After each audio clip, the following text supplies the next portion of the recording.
தேசிய கொடியினை சாய்வாக நாம் பறக்கவிடக்கூடாது. சேதமடைந்த அல்லது அழுக்கடைந்த தேசிய கொடியினை நாம் பயன்படுத்தக்கூடாது.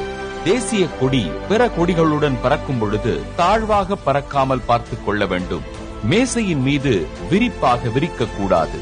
தேசிய கொடியின் மேல் மலர்கள் உட்பட எந்த பொருளையும் வைக்கக்கூடாது. அதேபோல் தேசிய கொடியின் மேல் மலர்களை கொண்டு அலங்கரிக்கவோ தூவவோ கூடாது. கொடியேற்றத்தின் பொழுது மட்டும் உள்ளே மலர்களை வைத்து கட்டலாம். ஜன்னல்களில் திரைச்சீலையாக பயன்படுத்தக்கூடாது. தலையணை உரையாக பயன்படுத்தக்கூடாது. தேசிய கொடி தரையினை தொடக்கூடாது. எக்காரணம் கொண்டும் தலைகீழாக கட்டப்படக்கூடாது. தேசிய கொடியின் மீது கால் படக்கூடாது. வாகனங்களில் பக்கவாட்டிலோ முன்புறத்திலோ பயன்படுத்தக்கூடாது.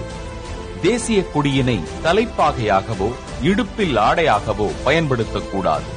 குப்பை தொட்டியில் எரியக்கூடாது. கயிறாக பயன்படுத்தக்கூடாது. முகக்கவசமாக அணியக்கூடாது. அவமரியாதை செய்வது போல் கண்ட இடங்களில் கட்டக்கூடாது. தேசிய கொடியினை நமது சட்டையின் இடதுபுறம் மட்டும்தான் குத்திக் கொள்ள வேண்டும்.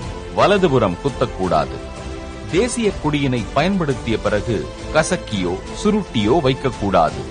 முறையாக மடித்து பாதுகாப்பாக வைக்க வேண்டும். தேசிய கொடியின் மாண்பினை காப்போம். நம் தேசத்தை தலை நிமிரச் செய்வோம்.